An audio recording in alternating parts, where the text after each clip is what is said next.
Assalamualaikum warahmatullahi wabarakatuh. Perkenalkan, nama saya Iqbal Nur Fadilah dari kelas 3C. Di sini saya mau mereview mata kuliah Hukum Pidana Lanjutan bab 2 tentang penyertaan. Di sini ada istilah penyertaan, bisa disebut juga turut campur dalam peristiwa pidana atau turut berbuat delik, turut serta. Di sini ada juga pengaturan penyertaan. A. Secara umum, buku 1 bab 5 KUHP pasal 52 sampai 62. B. Secara khusus, secara tersebar dalam buku 2 KUHP, buku 3 KUHP, dan beberapa peraturan di luar KUHP atau tindak pidana khusus. Di sini juga ada pengertian penyertaan. Penyertaan adalah apabila suatu tindak pidana terlibat lebih dari satu orang atau beberapa orang melibatkan diri dari satu tindak pidana. Di sini ada juga bentuk-bentuk penyertaan. 1. Jihadpflegen atau pleher, yaitu yang melakukan. Di sini juga ada Jihaddoenpflegen yang disebut juga yang menyuruh melakukan. Ada juga di sini juga ada Jihadmedpflegen, yaitu yang turut serta melakukan. Ada juga Jihadwithlocking, yaitu yang membujuk atau menggerakkan.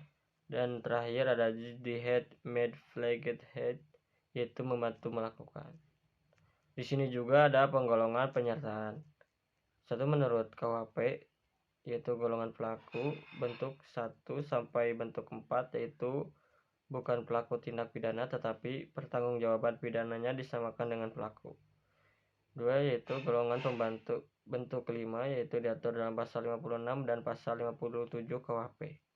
Di sini juga ada menurut doktrin, bentuk penyertaan yang berdiri sendiri, artinya pelaku bertanggung jawab sendiri-sendiri atas perbuatannya, yaitu bentuk 1 sampai dengan bentuk 3. Di sini ada juga bentuk penyertaan yang bertanggung jawab. Di sini ada bentuk ke-1, yaitu flagger atau leader, yaitu pelaku yang melakukan tindak pidana, dan hal ini dapat dikategorikan sebagai pelaku tunggal atau dapat juga sebagai pelaku jamak. Atas dasar itu ada 2 pandangan, yaitu 1 pandangan yang luas, 2 ada pandangan yang sempit. Di sini juga ada bentuk kedua, yaitu downflagger atau menyuruh melakukan, yaitu orang-orang yang melakukan tindak pidana menggunakan orang lain sebagai perantara, tetapi perantara itu hanya berperan sebagai alat. Dengan demikian, downflagger mempunyai ciri: 1. Ada 2 pihak, yaitu pelaku langsung dan pelaku tidak langsung. 2. Dalam downflagger terdapat unsur-unsur: 1. Alat yang dipakai adalah manusia. 2. Alat yang dipakai harus berbuat aktif.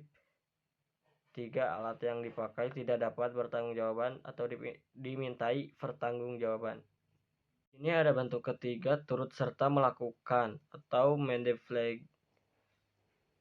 KUHP tidak memberikan definisi, tetapi MVT memberikan pengertian bahwa orang yang turut serta melakukan mandepflagger ialah orang yang dengan sengaja turut berbuat atau turut mengerjakan terjadinya sesuatu.